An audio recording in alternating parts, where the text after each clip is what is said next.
भारतीय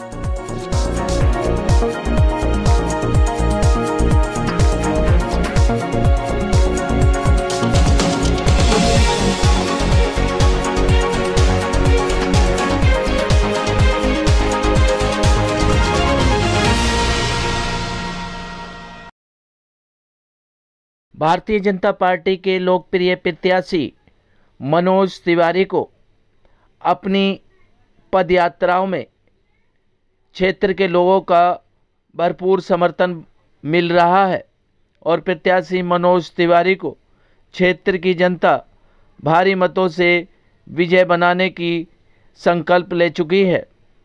इसी कड़ी में प्रत्याशी मनोज तिवारी जगह जगह अपनी लोकसभाओं में पदयात्राएं और जनसभाएं कर क्षेत्र के लोगों से समर्थन मांग रहे हैं। उत्तर पूर्वी दिल्ली के भजनपुरा इलाके में प्रत्याशी मनोज तिवारी को दिल्ली प्रदेश छठ सेवा समिति एवं मिथिलांचल समाज ने अपना पूर्ण समर्थन दिया और प्रत्याशी मनोज तिवारी को भारी मतों से विजयी बनाने का समर्थन भी दिया। आप तस्वीरों में देख सकते हैं किस तरीके से दिल्ली प्रदेश छठ सेवा समिति एवं मिथिलांचल समाज प्रत्याशी मनोज तिवारी का फूल माला पहनाकर भव्य स्वागत कर रहा है। साथ ही प्रत्याशी मनोज तिवारी ने क्षेत्र के लोगों का अभिवादन किया और उन्होंने दिल्ली प्रदेश छठ सेवा समिति के लोगों से प्रधानमंत्री नरेंद्र मोदी जी के हाथ मजबूत करने का आग्रह भी किया। क्या कुछ कहना था प्रत्याशी मनोज तिवारी और मिथिलांचल समाज का, देखिए खास रिपोर्ट। जी, जिस तरीके से आज भजनपुरा मंडल ने ये कार्यक्रम यहाँ पे पदयात्रा रखी थी, उसमें लोगों का रुझान, सपोर्ट, स्वागत कैसा लगा और लगता है कि इस बार जो आपका रिकॉर्ड है वो टूटने वाला है पिछला? मैं शब्दों की कमी पा रहा हूं, कैसे उनका धन्यवाद करूं। बहुत जबरदस्त समर्थन है और हम तो तीसरी बार चुनाव लड़ रहे हैं भारतीय जनता पार्टी के प्रत्याशी के रूप में। तो 2014 में और 2019 में जो लोगों का जोश था उससे कहीं डबल ट्रिपल हम देख रहे हैं। समय के साथ जो भारतीय जनता पार्टी की और एनडीए की कार्यशैली है वो लोगों को विश्वास दिला रही है और नरेंद्र मोदी जी के प्रति विश्वास तो पूछना ही नहीं है। पहली बार एक ऐसे प्रधानमंत्री मिले हैं देश को, लोग भी जो ये महसूस कर रहे हैं और बता रहे हैं कि वो हाईवे भी बहुत अच्छी बनाते हैं, मेट्रो भी जगह जगह दौड़ा देते हैं, गरीबों के घर तक इज्जत घर भी बनवा देते हैं, गैस कनेक्शन भी पहुंचा देते हैं, बैंकों से जोड़ भी देते हैं और 500 साल से टूटा हुआ भगवान राम का मंदिर भी बना देते हैं, महाकाल भी सजा देते हैं, करतारपुर साहिब का रास्ता भी खुलवा देते हैं, देश को चांद के दक्षिण ध्रुव पे, साउथ पोल पे पहुंचा देते हैं, सेना को इतना शक्तिशाली बना देते हैं कि अगर आतंकवादी घटना हुई तो दूसरे देशों में जाकर के कार्रवाई करके भी निस्तनाबूद करके वापस आ जाते हैं। अभिनंदन जैसा कोई हमारा सैनिक अगर पाकिस्तान में किसी लड़ाई के दौरान गिर गया तो उसको सकुशल वापस लेके आते हैं। दुनिया के किसी कोने में हमारा भारत का बच्चा फंसा है तो युद्ध को रुकवा करके अपने बच्चों को वापस देश लाते हैं। कोरोना आ गया तो 140 करोड़ को फ्री में वैक्सीन लगा देते हैं। हम नॉर्थ ईस्ट दिल्ली की बात करें तो इतना बड़ा एलिवेटेड रोड देख के सारी जाम की समस्या खत्म कर देते हैं। खजूरी और शास्त्री पार्क का जाम हटाना छोटा मोटा काम था थोड़ी, वो जैसे भगीरथ गंगा लेके आए थे वैसे ही काम था।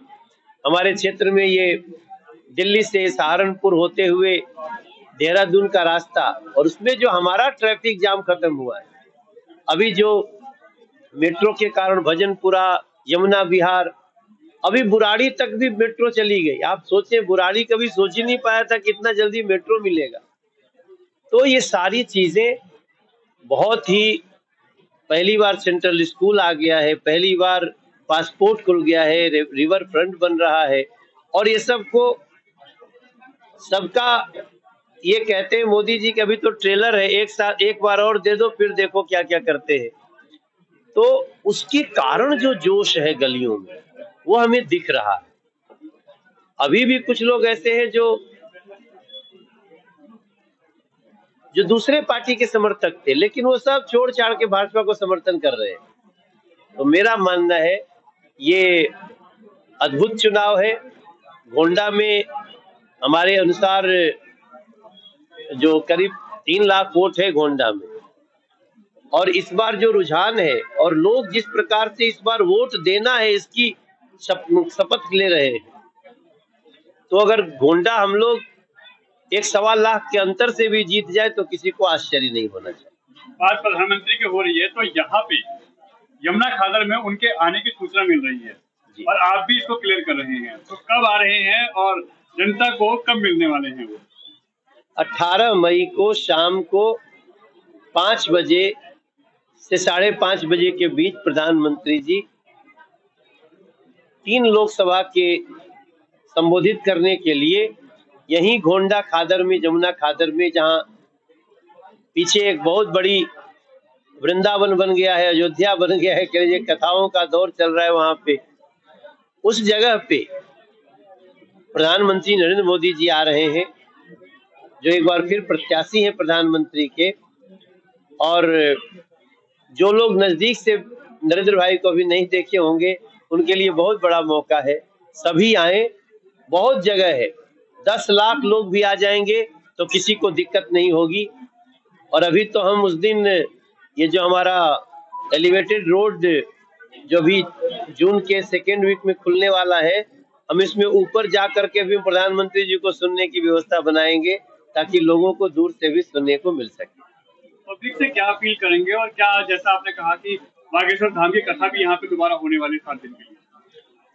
देखो, बागेश्वर धाम वाले गुरु जी की कथा हम लोगों ने कराई थी और उन्होंने मंच से कहा था, इतने प्रसन्न थे कि हम 2025 में फिर आएंगे और 7 दिन की कथा कहेंगे। तो वो भी लोगों को याद है। हालांकि आज फिर उनको कोई बुलाया है, पहले इधर आए थे, वो नंदनगरी क्षेत्र में आज उनका संत सम्मेलन है, आज मतलब 14 मई शाम को 7 बजे।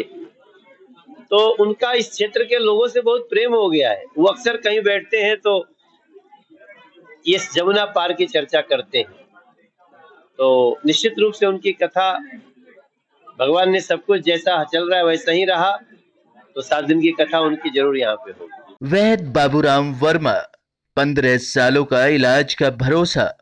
हमारे यहाँ आयुर्वेदिक औषधियों के द्वारा सभी बीमारियों का सुविधाजनक इलाज किया जाता है, जैसे खांसी, सांस, दमा, बुखार, टाइफाइड, मलेरिया, पीलिया, बवासीर, शुगर, हेपेटाइटिस, खूनी बवासीर, पिरमे, श्वपनदोष, लघु शंका आदि का इलाज आयुर्वेदिक पद्धति द्वारा किया जाता है। इसके अलावा सभी बीमारियों की जांच भी तसल्ली बख्श की जाती है, जैसे अल्ट्रासाउंड, एक्सरे, ईसीजी, रक्त, मलमूत्र, वीर्य की जांच इत्यादि। हमारे यहाँ दिल्ली सरकार द्वारा टीकाकरण, टीबी का इलाज व जांच मुफ्त की जाती है।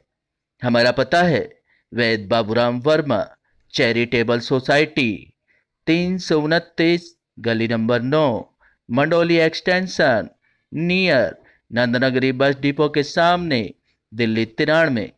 आप हमारे नंबरों पर भी संपर्क कर सकते हैं।